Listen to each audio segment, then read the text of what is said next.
अब जब साहित्य की बात चली तो एक और साहित्य की हम बात कर लेते हैं कि ये जो अभी जिनके मैंने नाम लिए, रामायण, महाभारत, गीता, पुराण और शंकराचार्य का वेदांत सूत्र, ये प्रतिक्रांति के बाद लिखे गए। लेकिन बुद्ध और पुष्यमित्र शुंग का जो समय था, तो बुद्ध और पुष्यमित्र शुंग के समय के बीच का जो काल था, इस काल में भी ब्राह्मणों ने कुछ साहित्य लिखे। तो वेदांत सूत्र की रचना बुद्ध धर्म के जन्म के बाद हुई, क्योंकि वेदांत सूत्र में बुद्ध धर्म के संकेत मिलते हैं। बाबा साहब कहते हैं कि जो वेदांत सूत्र है, ये वेदांत सूत्र की रचना बुद्ध के पैदा होने के बाद या बुद्ध धर्म के अस्तित्व में आने के बाद में वेदांत सूत्र लिखे गए, क्योंकि वेदांत सूत्र में बुद्ध धर्म के बारे में जानकारी मिलती है। अब वेदांत सूत्र में अगर बुद्ध के बारे में कुछ लिखा हुआ है तो बुद्ध पहले पैदा हुए होंगे, उसके बाद ही तो वेदांत सूत्र में लिखा जा सकता है। इस आधार पर कहा जा सकता है कि वेदांत सूत्र बुद्ध धर्म के जन्म के बाद में या बौद्ध धर्म के अस्तित्व में आने के बाद में वेदांत सूत्र लिखे गए। दूसरी बात यह पता चलती है कि वेदांत सूत्र की रचना मनुस्मृति के पहले की गई, क्योंकि मनुस्मृति में वेदांत सूत्र का उल्लेख मिलता है। तो इसीलिए वेदांत सूत्र का जो काल है वो हम बुद्ध धर्म जो अस्तित्व में आया और मनुस्मृति जब लिखी गई उसके बीच के समय को मान सकते हैं, क्योंकि वेदांत सूत्र में बौद्ध धर्म का जिक्र है और मनुस्मृति में वेदांत का जिक्र है। इस आधार पर हम कह सकते हैं कि बौद्ध धर्म के अस्तित्व में आने के बाद और मनुस्मृति के अस्तित्व में आने के पहले वेदांत सूत्र को लिखा गया।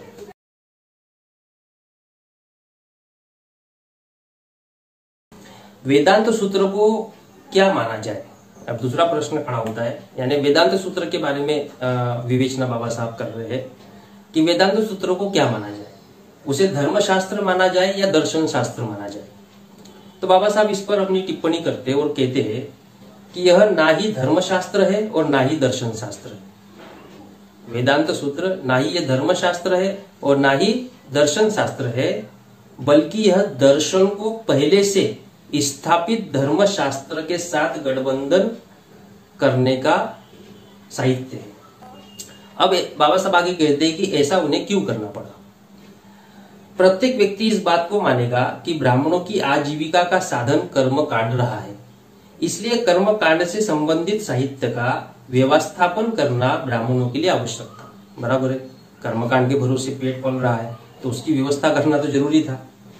बुद्ध द्वारा वेदों पर प्रहार किया गया, जिससे ब्राह्मणों के धर्म को बहुत हानि हुई, इसलिए ब्राह्मणों को अपने धार्मिक साहित्य को व्यवस्थित करना जरूरी था। बुद्ध का आंदोलन चला, बुद्ध ने वेदों के ऊपर प्रहार किया, ब्राह्मणों के व्यवस्था के ऊपर प्रहार किया, उनके सिद्धांतों के ऊपर प्रहार किया।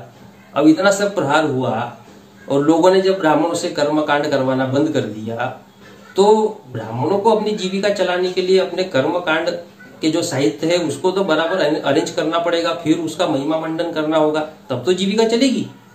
तो जो बुद्ध ने जो प्रहार किया था, इससे ब्राह्मण जो है बहुत ज्यादा परेशान थे, उनके जीविका के ऊपर ही संकट खड़ा हो गया था। तो आगे बाबा साहब कहते हैं कि ब्राह्मणों को अपने धार्मिक साहित्य को व्यवस्थित करना जरूरी था और साथ ही एक दार्शनिक दृष्टिकोण का आधार देना भी जरूरी था। दार्शनिक दृष्टिकोण देना जरूरी था। ऐसा नहीं लगना चाहिए कि ये केवल कर्मकांड और कमाई का जरिया बनाने के लिए ये साहित्य लिखा गया है या वेदों का निर्माण किया गया है, बल्कि उसको एक दर्शन यानी वैज्ञानिक रूप देना जरूरी था, व्यवहारिक रूप देना जरूरी था। इसलिए ब्राह्मणों को मीमांसा शाखा का निर्माण करना पड़ा और वेदांत सूत्र लिखने पड़े। ये बाबा साहब अम्बेडकर अपने वॉल्यूम नंबर 7 में इस बात को कहते हैं। तो इस तरीके से इस वेदांत सूत्रों को उन्हें लिखना पड़ा। यानी ब्राह्मणों के बुद्ध का एक तरफ आंदोलन चल रहा था और आंदोलन का जो प्रभाव इतना ज्यादा ब्राह्मणवाद पर पड़ा, तो ब्राह्मण चुप नहीं बैठे।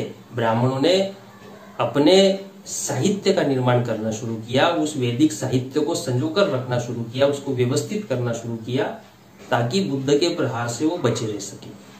और इसके लिए जैमिनी और बाद नारायण की जिम्मेदारी लगाई गई थी, जिन्होंने पूर्वी मीमांसा और उत्तरी मीमांसा की शाखा को संभाला और फिर इन साहित्यों को व्यवस्थित करने का काम किया। तब तक के लिए सभी साथियों को नमो बुद्धाय, जय भीम, जय मूल निवासी।